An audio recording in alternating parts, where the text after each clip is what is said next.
Speaking to me now is 15-year-old amateur boxer Brandon Scott from Swansea. Tell us about yourself. My name is Brandon Scott. I'm 15 years old and I box for a club in Swansea called Premier. And if people are wondering, we got Ciaran Gibbons in the background here interrupting the interview. But he's British champion, so we let him off. One off. So do you want to just tell us about your amateur boxing career so far to date? Yeah, I started boxing when I was 12. I started because I was really overweight. I've lost about 4 stone since I started boxing. I became the novice champion in 2016, and then I won the Welsh Open Championships in February of last year, and I won the British last year in May. And I've been boxing abroad now in Spain, Serbia, Lithuania and Russia for the Europeans. And I'm on the podium for the development team in the Welsh team. So hopefully that goes well now and then see where it takes me. Wow, you really achieved quite a lot really in a short space of time. So what would you say is your boxing highlight to date? Like, best thing won? Oh, the British, 100%. It was surreal. Surreal. Do you want to talk us through the contest we won the British? Yeah, I fought a kid called Ciaran O'Malley on the first day, and I had a good day. I stopped him in the first round. I was quite happy with that. Salute Chris. And then in the final, I boxed a good boy, Josh Alexander from Scotland, and I beat him on a 4-1 split decision. So, and then I boxed 4 days after that. Then straight away back in the ring, but no, I was special winning that.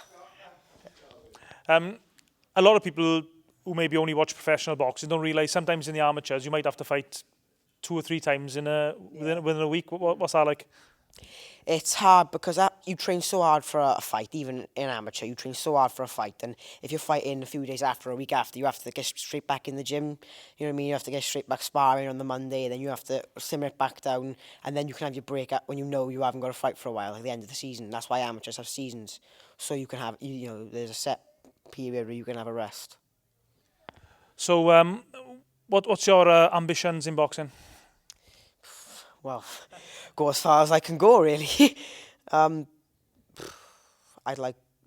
Do you set yourself goals, and each time you achieve the goal, obviously you were aiming for the Welsh, you won that, you aim for the British, you're in the podium squad you mentioned now for the Welsh squad. I mean, did you set yourself goals and just try to achieve them as you move along? Yeah, I've got the Welsh Championships coming up again now. I got a quarterfinals on April 13th, so that's my next goal. I got to win the Welsh again, and then hopefully I can win the British again. That's my aim. And what's it like having the Welsh vest? We saw you wearing it earlier. It's a prestigious vest.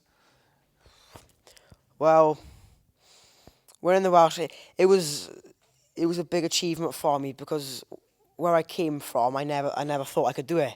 I just started boxing to lose weight really, and then I thought I'll have a fight. Why not? And then I started winning fights. I thought, I must be quite good at this. And I've won more, so I just keep going. And you mentioned there you've boxed abroad as well. What was that like? Oh, I had a sparring camp in Spain. Now that was good. It was the heat out there. I boxed in Serbia against a Romanian, and I boxed in Lithuania against a kid from Israel. And then in Russia, I boxed in the European Championships. I didn't get a decision. I thought I won, but I'm not going to say I would have won the competition. But I felt I won the fight at the time. But when you're boxing Eastern Europeans, you can't really expect the decision. And you have to batter them to get a draw. We're down in Gary Lockett's gym in Llanrumney, Phoenix ABC this morning. Can you just tell us why are we here today? Once a week I do try to come up to Gary to train with Gary and the boys, and then I go back there and I might train with Dad, and then on Monday, Wednesday, Friday I have Premier. I run every morning before school to keep my weight, low, so that's good. What's it like training here with Gary and the rest of his boys? Obviously, Gary's gym has had a big victory recently with Ciaran Gibbons, who was interrupting our interview with the starter. What's it like training with guys like Chris Jenkins, Nathan Thorley, Alex Hughes, just to name a few, Rhys Edwards as well? Hard. Though it's really good. Like, I was getting chucked into spar with Chris, and it's a privilege really, because I know I'm only an amateur boxer, but to say spar the British champion, no, it was very good. I'm happy with that. So what's your, I mentioned earlier, but we didn't really answer the question. What's your long-term ambition in boxing? Are you going to try and stick at it, or are you going to plan to go pro or the Olympics? What's your dream? When I'm about 18, 19, I'm going to see where my amateur career is, see how I'm going. If I haven't really got anything up, hopefully I'll get to turn pro then, and then I'll see where that takes me. Okay, Brandon, thanks for your time. Good luck in the Welsh, and I'll hopefully catch up with you sometime in the near future. Oops, forgot something. Thanks a lot to Dan Gums, Demon Shield. Also, another one of the characters here in Gary's gym is Dan Gumshields, as he's known, the man with the hat. I mean, I understand Dan's helped you out as well.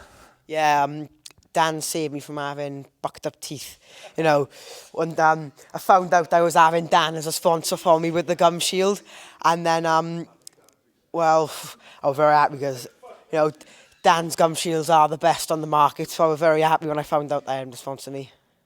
There we are, so a little plug for Dan Gumshields as well. So thanks for the interview, mate. Good luck with the Welsh, and hopefully I'll watch you winning some titles and championships in the near future. 100%. Thank you very much. Cheers, all the best. Thank you.